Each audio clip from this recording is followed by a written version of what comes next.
Estamos no penúltimo dia de uma jornada de estudos, reflexão e oração no que diz respeito ao sentido da nossa vida, no que diz respeito ao motivo pelo qual estamos aqui nesta manhã, que é a pessoa do nosso Senhor e Salvador Jesus Cristo.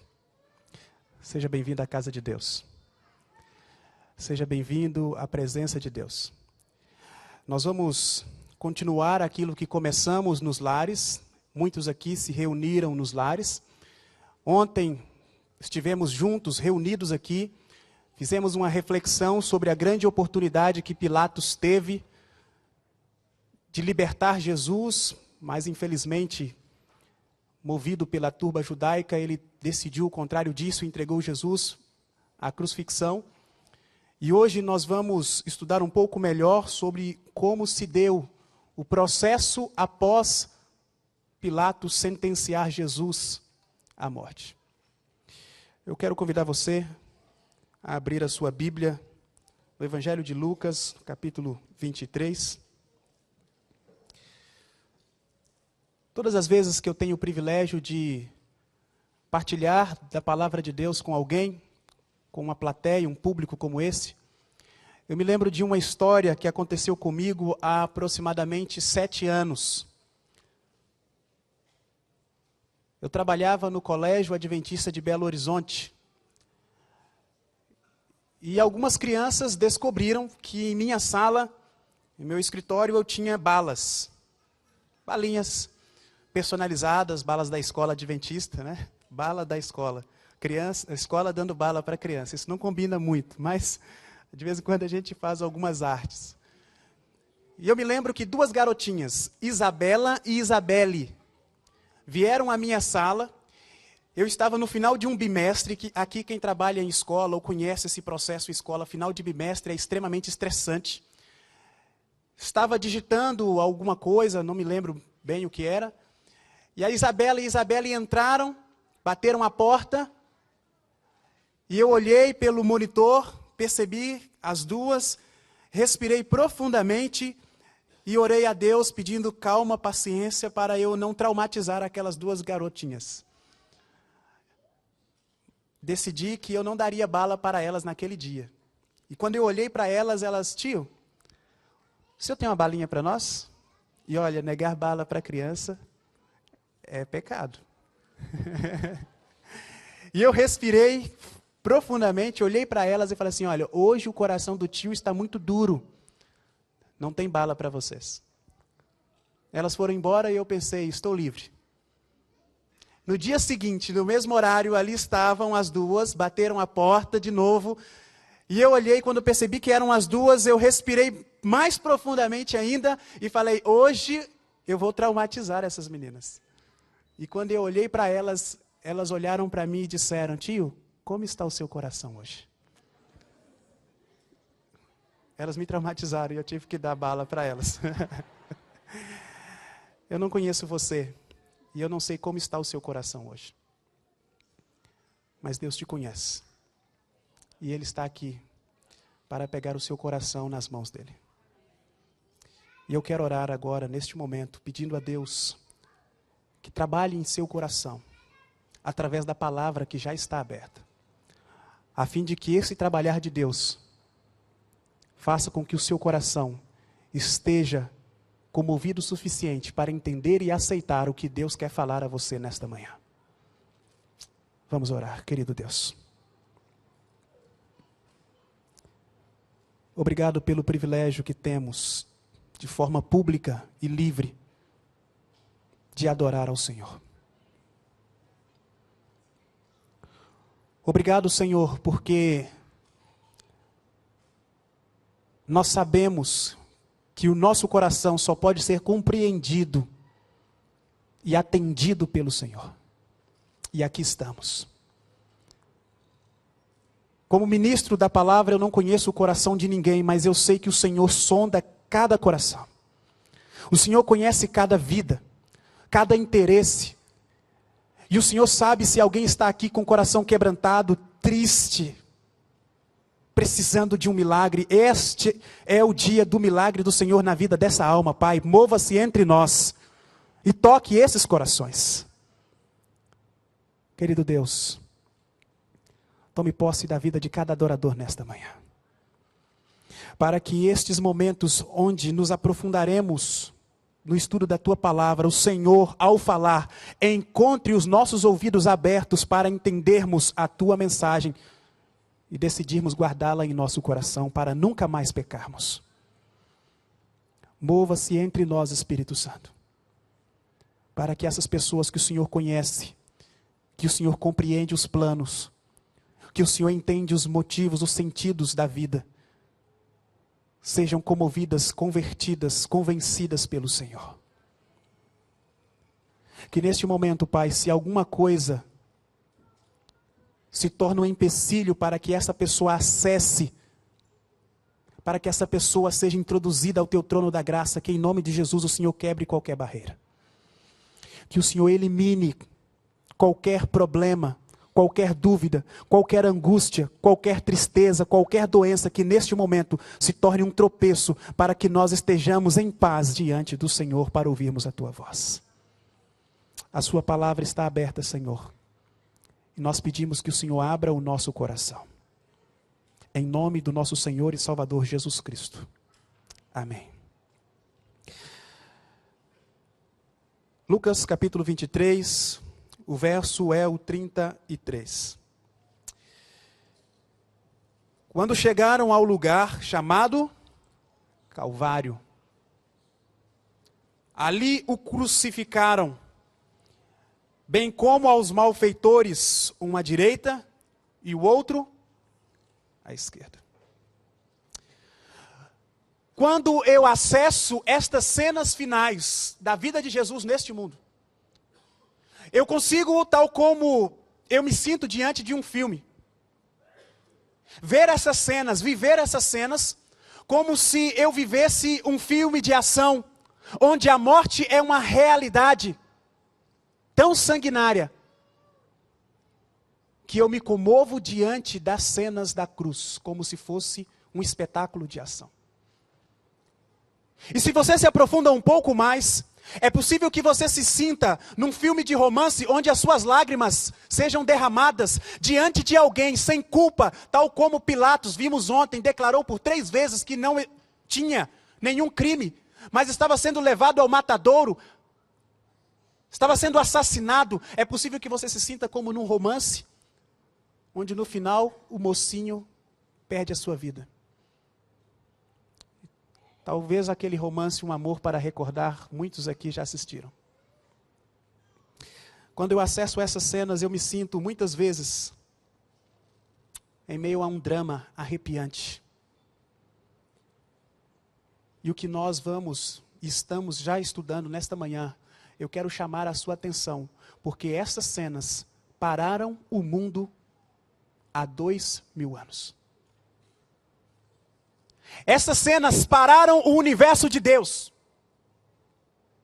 Todos os seres criados pararam as suas atividades, constrangidos e comovidos por aquilo que acontecia no centro da terra, que se tornou o Gólgota. Todos os anjos pararam as suas atividades, o Pai parou a sua atividade, homens e mulheres pararam as suas atividades e se concentraram no maior vexame que o ser humano já viu, que o ser humano já presenciou. O próprio Deus, em forma humana, inocente, puro, são, limpo, sendo levado ao Calvário, sendo levado à cruz, por uma culpa que não era sua. Para a surpresa de Jesus, ao seu lado direito e ao seu lado esquerdo estavam 2 cruzes. A tradição nos dá o nome desses 2 crucificados, mas não sabemos ao certo o nome deles. Mas eu quero convidar você para entender um pouco melhor agora o que de fato aconteceu ali naquele momento, porque aqueles 2 crucificados ao lado de Jesus eram de fato e estavam sentenciados à morte por uma culpa que eles mesmos sabiam e eram conscientes de que era sua. E quando eu acesso a história da cruz, eu me coloco na posição da multidão que olhava para aquelas 3 cruzes e gritava: crucifica-o, crucifica-o, crucifica-o. E eu quase consigo ouvir a minha voz gritando também: crucifica-o, porque como um pecador, eu me sinto na posição daquela multidão que gritava: crucifica-o, crucifica-o, crucifica-o.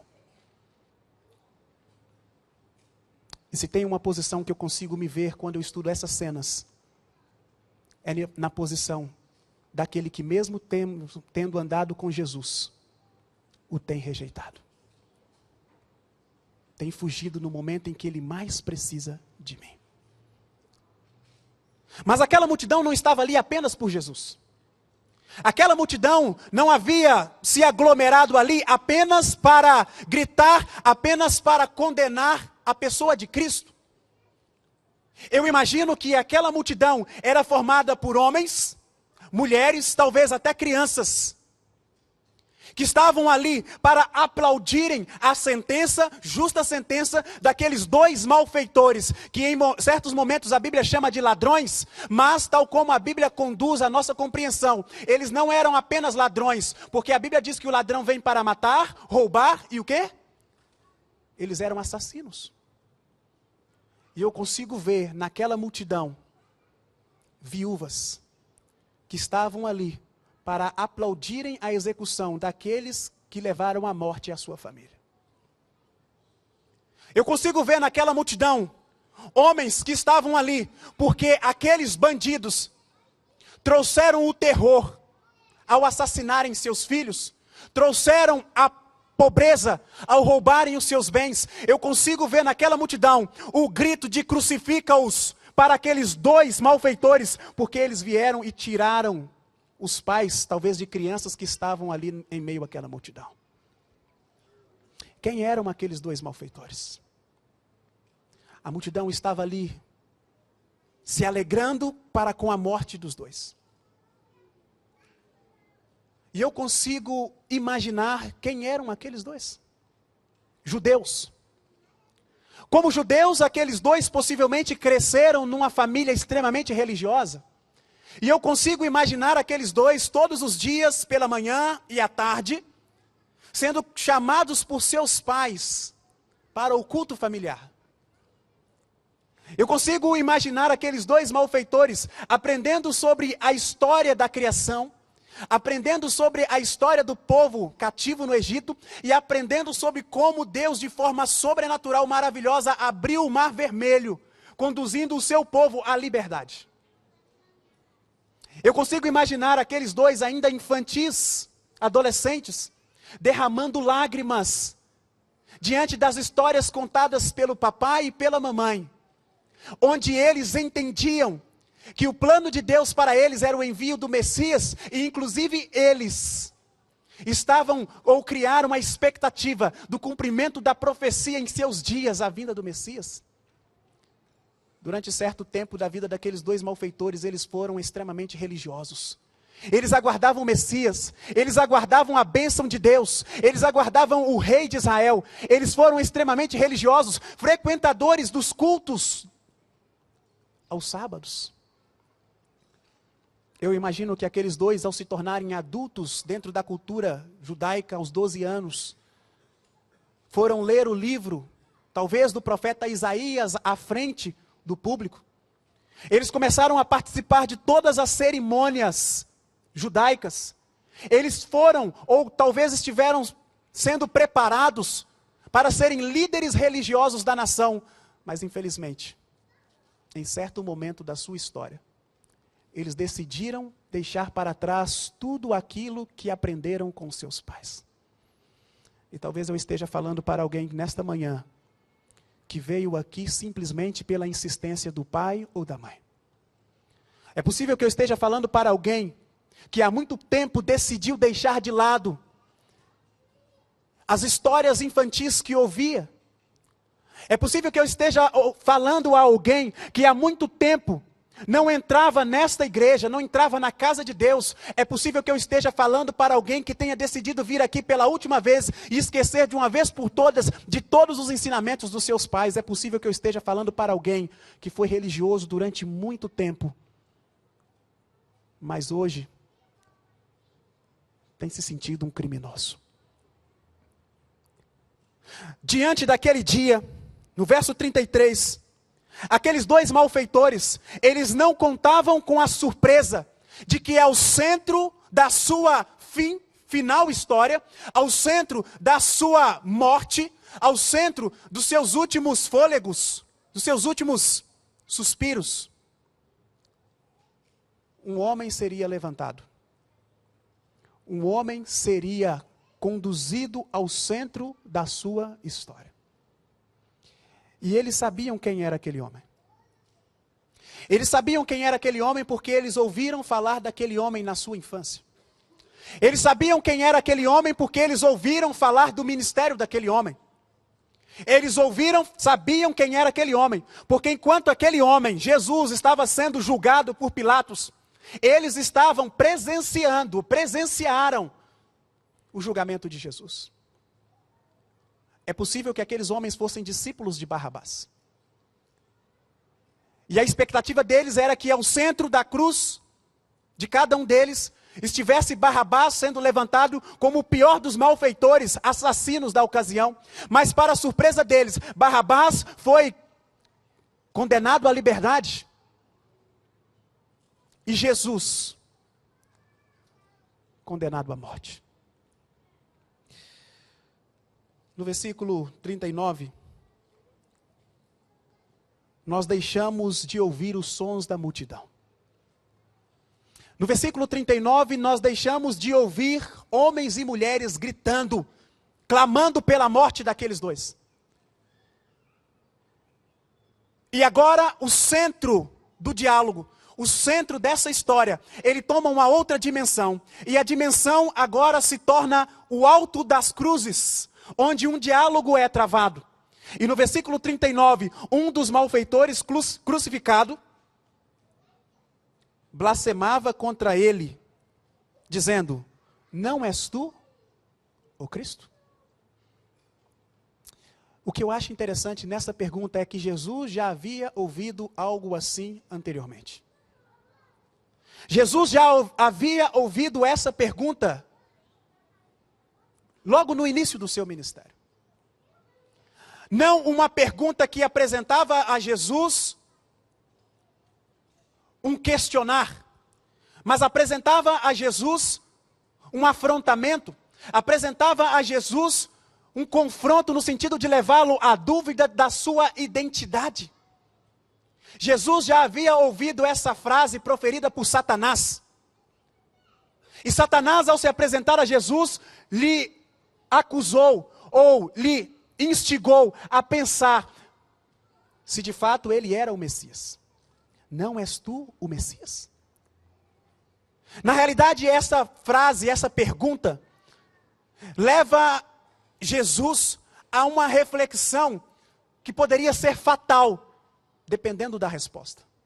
E essa reflexão que Jesus poderia ter feito, possivelmente o fez, era quanto à sua identidade. Era quanto à sua existência. Era quanto ao sentido de viver.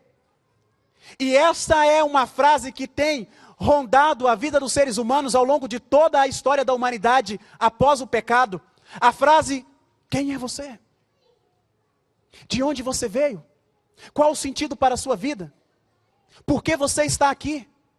Qual o sentido nessa religião? Por que você está servindo a este Deus? Por que você está se entregando dessa forma? Por que você está se conduzindo desta maneira?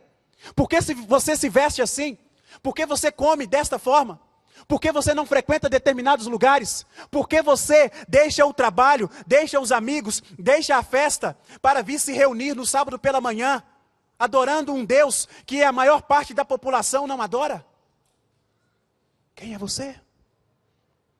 Aquele malfeitor perguntou a Jesus uma frase, fez a Jesus uma pergunta tão profunda que entrou logicamente, no íntimo de Jesus, onde Jesus foi conduzindo a refletir se de fato ele era o Messias. Se de fato valia a pena estar ali. Se de fato era propósito divino de que fosse daquela forma. E ele ainda conduz Jesus a uma grande e grave tentação. Salva-te a ti mesmo e a nós também. Quando eu imagino esse cenário, eu consigo imaginar que a mãe daqueles malfeitores também, talvez as mães, estivessem ali naquela multidão. Chorando como algumas de vocês choram, por verem seus filhos crucificados pela imoralidade, pelas drogas, pelo prazer mundano. Eu consigo imaginar algumas mães, as mães talvez desses dois, assim como a mãe de Jesus estava ali, olhando para os seus filhos, pagando o preço por erros que eles não foram ensinados a praticar. Eu consigo ver as lágrimas daquelas mulheres, tal como têm sido as suas lágrimas nas madrugadas em preocupação sobre onde será que o seu filho está. O que será que ele está fazendo? E neste momento, algo que aquelas mães não imaginavam é que seus filhos, além de malfeitores, seriam conduzidos, usados de forma literal pelo diabo, por Satanás, para tentarem Jesus no último instante, onde Jesus entregava a sua vida para a salvação dos seres humanos. E agora aquele malfeitor olha para Jesus, eu não imagino como, porque eu não sei como ele conseguia se movimentar. O fato é que ele falou para Jesus, salva-te a ti mesmo e a nós. Aquele malfeitor, na realidade, ele queria a salvação para continuar perdido. E esta tem sido a história de muitas pessoas que mesmo após anos frequentando uma igreja, mesmo após anos dedicando-se aos cultos, ainda assim, se sentindo salvas, falando que estão salvas, ainda assim, estão perdidas. Perdidas porque vestem uma máscara. Perdidas porque vestem um terno de cristão. Perdidas porque vestem palavras de cristianismo.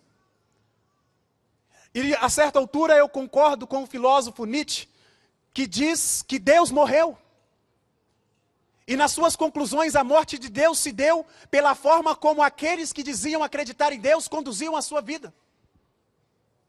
Deus de fato morreu quando você olha para moribundos cristãos diante desse mundo, parados, acomodados. Há uma cena de vida totalmente contrária àquela que Jesus Cristo veio ensinar, àquela que Jesus Cristo veio viver. Uma cena de ousadia, uma cena de coragem. E às vezes quando eu olho para essa cena, essa tentação desse malfeitor a Jesus Cristo, querendo se salvar, simplesmente para estar ileso da sentença desse mundo, mas para permanecer no crime, permanecer no pecado, eu vejo a vida de jovens da igreja, eu vejo a vida de jovens cristãos, hoje, que não têm coragem de se levantarem para dizer ao mundo que são cristãos. E às vezes eu me sinto envergonhado de ser cristão, quando eu vejo jovens andando em praça pública, subindo em palanques, defendendo drogas, defendendo sexo de forma ilícita, defendendo relacionamento entre pessoas do mesmo sexo. E às vezes eu olho para aqueles que se dizem cristãos, para aqueles que dizem que estão dispostos a carregarem a cruz de Cristo, e não vejo-os tendo coragem, nem ao menos de olhar e chorar por aqueles que estão morrendo por defenderem a morte. Será que nesta manhã eu estou falando para pessoas que têm pedido salvação para ficarem perdidas, para permanecerem perdidas? Será que eu não estou falando para alguém que tem andado no cristianismo, mas de uma forma tão acomodada, tão medíocre, tão banal, que tem envergonhado Deus diante dos seus colegas de negócio, diante dos seus colegas de escola? Será que eu não tenho falado para alguém que tem vivido um cristianismo tão barato, onde Jesus Cristo não é entendido ou não é desejado por ninguém que entre em contato com você? No versículo 40, o outro malfeitor interrompeu o seu colega e lhe disse o seguinte: nem ao menos temes a Deus, estando sob igual sentença? O que eu acho interessante nesta frase é o uso da palavra sentença. Os três estavam sentenciados. E Jesus, de fato, estava sentenciado. E é importante o uso que ele faz dessa palavra, porque logo mais ele vai explicar. Porque receber sentença não quer dizer que você é culpado. Receber a condenação não quer dizer que você seja culpado. Portanto, Jesus estava sob a mesma sentença, mas Jesus não era culpado pelo mesmo crime. É por isso que logo mais ele vai dizer ao seu companheiro: nós, na verdade, com justiça, porque recebemos o castigo que os nossos atos merecem. E agora, assim como Pilatos falou, e nós estudamos ontem, ele conclui dizendo: mas este nenhum mal. Pilatos, líder político, reconheceu que Jesus não fez mal algum, mas ainda assim mandou açoitá-lo. Malfeitores, ladrões, indignos, sujos, assassinos, reconheceram que Jesus não tinha crime algum. E a pergunta é, então, por que Jesus estava na cruz? Naquele dia, aqueles homens tiveram um privilégio que é dado a mim e é dado a você.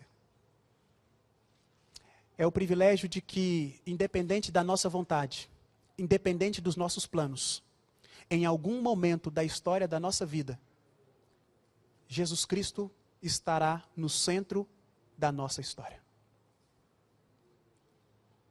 Para que tomemos uma decisão. Em algum momento da história da nossa vida, Jesus estará ao centro. E Ele estará ao centro hoje não mais pregado numa cruz. Ele estará ao centro, vivo, marcado por aquela cruz, mas vivo, para que Ele marque em mim e em você o resultado daquela cruz que foi a vitória. Aqueles homens não imaginavam quem estaria ao centro. Mas a partir daquele dia, assim como é a nossa vida, a vida deles foi uma antes de Cristo.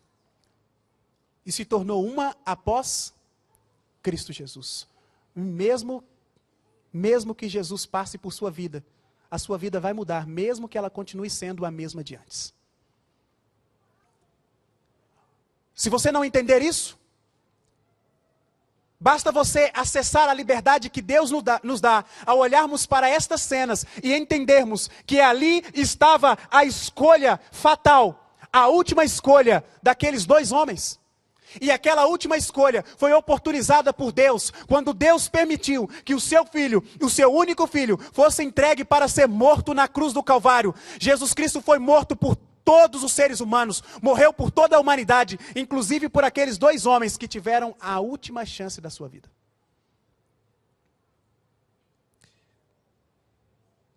Se hoje for a última chance da sua vida,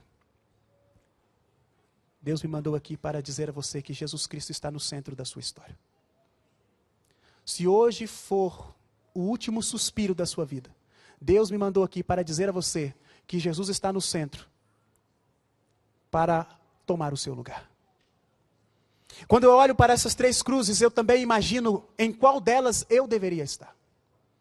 E quando eu olho para a forma absurda, ousada, como esses malfeitores se conduziam a Jesus, eu sou tentado a estar no lugar deles.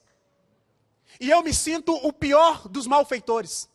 Eu consigo me colocar ao lado da cruz de Cristo, pagando o preço por meus pecados, morrendo, agonizando por minhas faltas, por minhas falhas. Eu consigo estar em uma dessas cruzes. Mas quando eu me concentro na cruz do meio, na cruz do centro, eu entendo que o meu lugar não era à direita ou à esquerda. O meu lugar era exatamente no centro. O lugar do pior dos malfeitores. Aqueles malfeitores não morriam por mim. eles eram tão maus quanto eu sou. Mesmo aquele que estava, de certa forma, arrependido por seus erros, ele não morria por mim. Portanto, a minha comoção não se dá por ele. A minha comoção, a minha reação não se dá pela atitude dele. A minha comoção, a minha reação deve se dar por aquele que estava ao centro, sem crime algum, puro, coroado. E sob a sua cruz, o motivo da sua crucifixão, o Rei dos Judeus. E talvez, ao longo da história da humanidade, Jesus foi o único que foi incriminado por ser rei. Sentenciado por ser rei.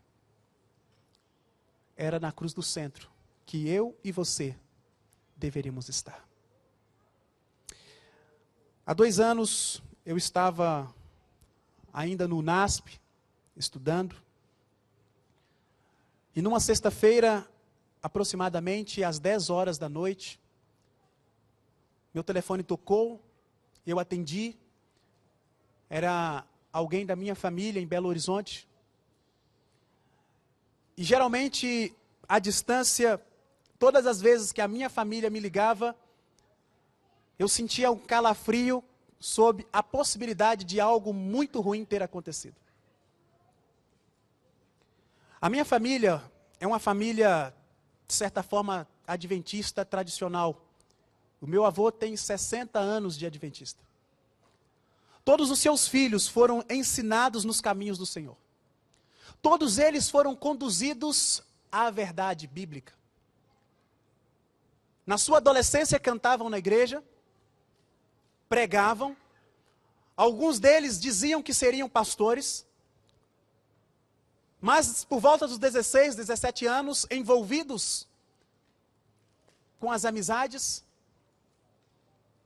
eles foram saindo dos caminhos do Senhor, dos caminhos ensinados pelos pais, se conduziram ao alcoolismo, à prostituição, às drogas. E em 2010, ao receber uma ligação, do outro lado uma tia minha chorando, em prantos, eu não entendia muito bem o que ela estava dizendo, eu só entendi ela dizendo: o Ezequiel morreu. Um garoto que recebeu o nome de profeta, porque nos sonhos dos pais, ele seria um líder do povo de Deus. Foi assassinado voltando do trabalho com 16 tiros. Foi executado. As causas maiores nós não entendemos. A família decidiu não entrar em detalhes. Mas cerca de 1 a 2 semanas antes disso, ele havia dito à minha mãe que estava aguardando a minha formação como pastor, a fim de que ele voltasse para os caminhos de Deus. No dia da sua morte, e eu só fiquei sabendo disso quando eu fui fazer o sermão fúnebre, uma senhora pediu a palavra, eu não conhecia aquela senhora, e ela começou a nos contar os momentos finais, quando os bandidos deram os tiros nele, e ele tentando correr, caiu, os bandidos foram embora, e quando ela se aproximou dele, ela segurou na mão dele, a primeira coisa que ele pediu foi para que ela chamasse o seu pai. É assim, queridos filhos. Em algum momento da nossa história, nós vamos voltar a chamar os nossos pais. Mesmo que a nossa história esteja no final, é exatamente o desejo da presença dos nossos pais que nós teremos. Logo em seguida, ele falou para ela: a senhora faz uma oração por mim? Ela olhou para ele, sentiu que ele estava esfriando o corpo e simplesmente perguntou para ele: você aceita Jesus como seu Salvador? Ele balançou a cabeça afirmativamente e dali a 2, 3 minutos veio a óbito. Esta história particular é o motivo pelo qual eu sou apaixonado por esta história particular da cruz do Calvário, porque é a minha história.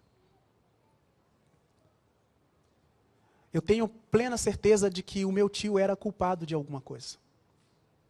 Mas eu tenho convicção de que no seu último suspirar, tal como Jesus deu uma oportunidade a esse ladrão, quando um deles, pediu a ele, lembra-te de mim quando vieres no teu? Eu tenho certeza que eu vou ver o meu tio novamente. E sabe por que eu tenho essa certeza? Porque há 2000 anos, Jesus nos deu essa certeza. Que a morte não é o fim. Mas enquanto há vida, nós podemos decidir pela vida eterna. Acessar esta história me traz a certeza de que a história da minha família será reconduzida, será reconstituída, será reformada, quando este Jesus, que um dia estava no centro da cruz, no centro do universo, morrendo, será o mesmo Jesus que estará um dia no centro do universo, trazendo a vida de volta ao meu tio, e conduzindo a mim e a minha família ao abraço da reconciliação, do reencontro, a fim de nunca mais nos separarmos. É possível que eu esteja falando para alguém que perdeu um ente querido e espera reencontrá-lo. E a cruz do Calvário te dá essa esperança. O Cristo da cruz te dá essa esperança. Eu não sei quanto tempo de vida eu tenho, mas enquanto eu tenho vida, eu quero ter vida em Cristo Jesus. E eu tenho certeza que você também não sabe quanto tempo de vida você tem. Mas enquanto você tem vida, como você quer viver a sua vida? Jesus, antes de morrer, e possivelmente Jesus morreu antes da morte daqueles 2 malfeitores. Mas antes de Jesus morrer, ele deu esperança àquele que esperou nele. E Jesus disse: você estará comigo no paraíso. De fato, não foi aquele dia. Porque nem o próprio Jesus foi ao paraíso naquele dia. Mas aquele homem, quando morreu, pagando o preço por seus pecados, ele morreu numa paz que excede todo entendimento, porque só Jesus pode trazer paz àquele que está agonizando, vítima do pecado. E hoje é um dia de paz que Jesus quer trazer a você. Hoje é um dia de consolo, de conforto que Jesus quer trazer a você. Hoje é o dia de Jesus se tornar o centro da sua vida, o centro da sua história. Hoje é o dia de você olhar para a cruz do centro e entender que Ele estava ali por sua causa, porque você deveria estar ali. Hoje é o dia de você olhar para esse espetáculo e não apenas aplaudi-lo. Hoje é o dia de você fazer parte desse espetáculo e se tornar personagem central. Porque Jesus Cristo chama você ao espetáculo da cruz. Não para morrer. Mas Jesus chama você para que tenha vida. Porque a morte dele te deu esta oportunidade. Quando eu olho para esse cenário, eu consigo pensar que não foi em vão. Não foi em vão a morte de Jesus. Não foi em vão o sacrifício de Jesus. Não foi em vão porque eu tenho decidido tornar esse sacrifício válido, real, na minha vida todos os dias, junto à minha família, junto aos meus semelhantes. Não foi em vão porque eu tenho decidido estar em qualquer lugar do mundo, para dizer a qualquer pessoa, mesmo que eu corra o risco de perder a minha vida, que eu amo a Jesus, que eu sou louco por Jesus, sou apaixonado por Ele, e eu não vou desistir dEle em hipótese alguma. Não foi em vão, porque hoje você também pode fazer da mesma forma. Você pode se levantar e dizer ao mundo que não foi em vão. Você pode se levantar e dizer ao mundo que valeu a pena. Você pode se levantar e dizer ao mundo que você vai viver este sacrifício, mesmo que você seja sacrificado por causa dele. Você pode dizer ao mundo que de fato você é cristão, não apenas em palavras, não apenas na forma de se vestir, mas na forma de proceder, na forma de falar, nos relacionamentos, na forma de pregar, de forma ousada. Porque, amigos, chega de cruz, está na hora do paraíso na nossa vida. Chega de sacrifício, chegou o momento do paraíso. Mas para o paraíso chegar, a cruz, a morte, é uma realidade. E hoje é o dia de você morrer para si mesmo, para que Cristo viva em você. E o viver que antes você vivia na carne, você passe a viver de uma nova forma, onde você, como uma nova criatura, prossiga para o alvo da soberana vocação que está em Cristo Jesus, o meu e o seu Senhor. Não foi em vão. E só você pode provar que esse sacrifício não foi em vão. A Jane vai cantar um hino. E enquanto ela estiver cantando, eu gostaria de conduzir você à reflexão profunda dessas cenas e responder: foi ou não foi em vão, de acordo com a forma de vida que você decide viver a partir de agora. Você não precisa se levantar. Você não precisa vir aqui à frente. Você só precisa ir até a cruz de Cristo.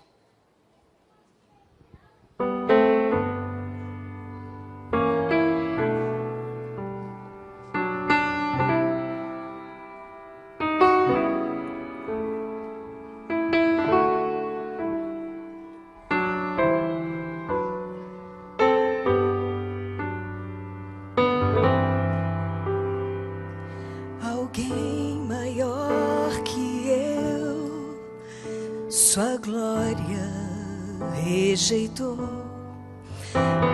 Alguém que muito amou, humilde se entregou. Amor tão grande assim, Jesus mostrou por mim e veio aqui sofrer em meu lugar. Não foi em vão que a cruz aconteceu. Não foi em vão que meu Cristo padeceu. O seu imenso amor deu-me vida e salvação. Por isso lhe entreguei meu coração.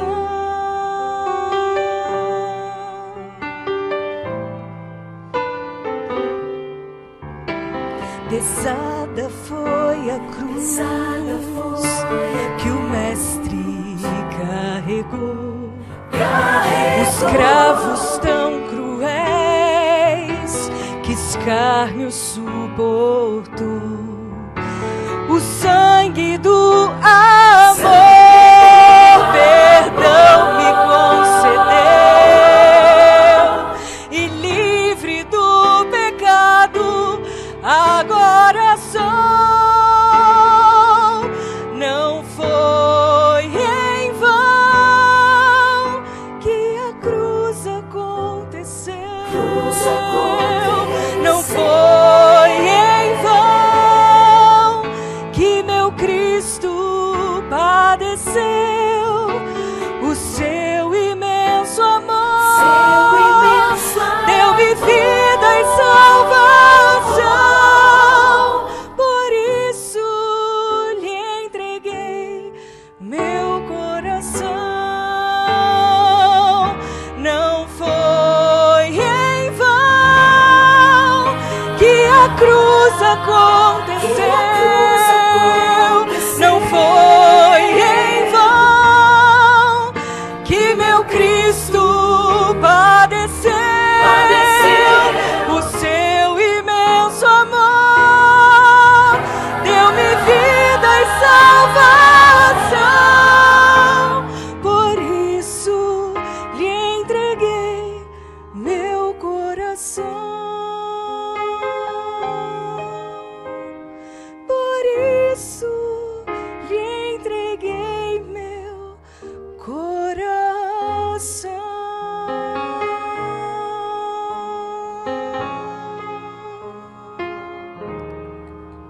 querido Deus.